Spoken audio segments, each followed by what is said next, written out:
The Warriors had limped into the play-in game on life support. They had lost 7 of their last 8. The energy was gone. The rhythm was gone. And it felt like the era was quietly slipping away.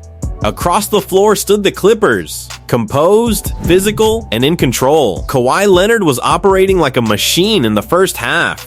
Every possession felt like a slow, tightening grip on Golden State's season. And then, something shifted. Not loud, not dramatic, but unmistakable. A presence woke up. A player we had started to take for granted. A player we thought we had already seen the peak of.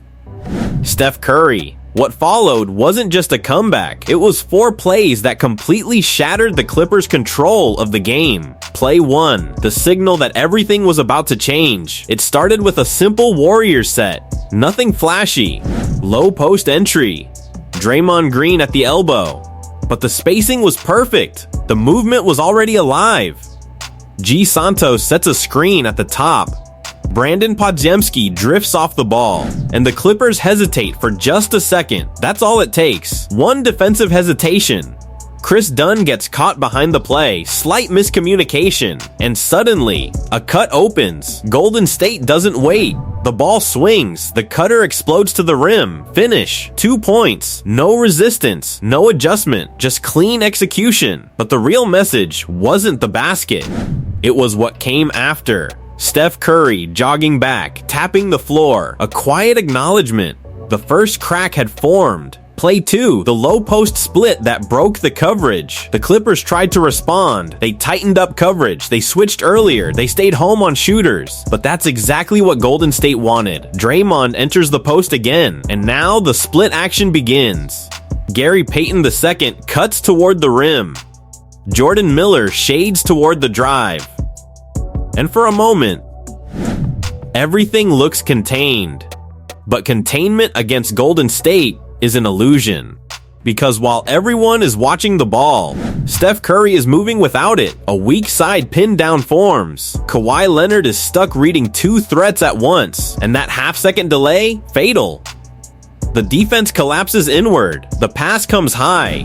The finish is immediate. No extra dribbles. No extra thought. Just instinctive execution. And Curry again. Calm. Watching. Calculating. Like he already knew it would break before it did. Play 3, the screen that turned into a weapon. Now the Clippers adjust again. They decide. No more switches. No more confusion. Stay attached to Steph. Bad idea, because attaching to Steph Curry is exactly how you lose him. Draymond steps up as a screener at the elbow. Brook Lopez is forced to make a choice. Help or stay. He hesitates. That's the mistake. Because Steph doesn't need space. He needs timing, and he gets both. Green brushes Lopez just enough to disrupt his stance. Curry slips behind the screen like he's been waiting for it all game. Catch. 1 dribble. Release. Nothing but net. No celebration, no emotion, just a slow backpedal. And the Clippers' body language changes instantly because now they understand. This isn't a defensive breakdown. This is something else entirely. Play 4, the dagger sequence. This is where the game stops being competitive. Golden State runs a disguised action. It looks like a simple pick and roll.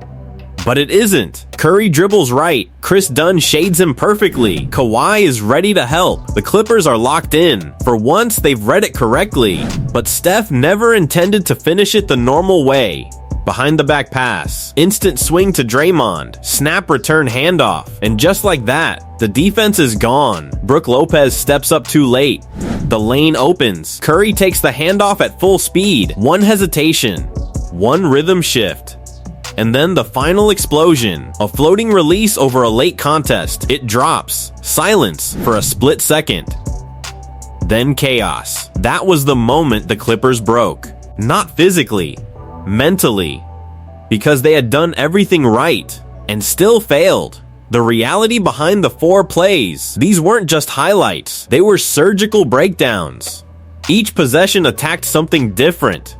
Defensive communication. Rotational discipline, help side awareness, transition recovery, and every time the Clippers adjusted, Golden State adjusted faster.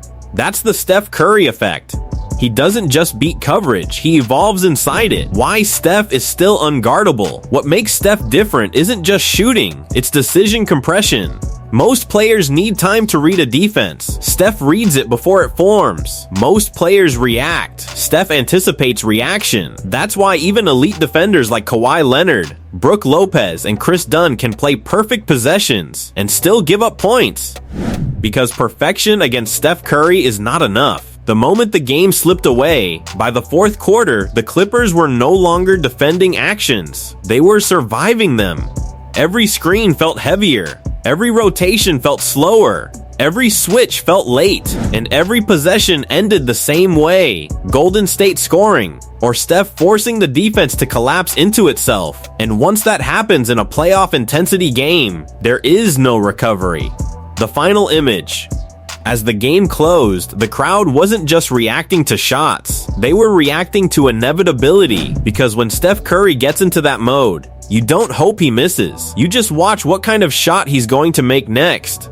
And that night, against the Clippers, he made 4 plays that turned a collapse into a statement. So, which moment broke the Clippers for you? Was it the backdoor cut that started it all? The split action that collapsed the defense? The elbow screen that turned into a dagger 3? Or that final behind the back handoff that sealed it completely? Comment below, hit like if you love these NBA breakdowns, and subscribe for more deep dives you won't see anywhere else. Because if Steph Curry can still do this in a play-in game, nobody in the West is safe.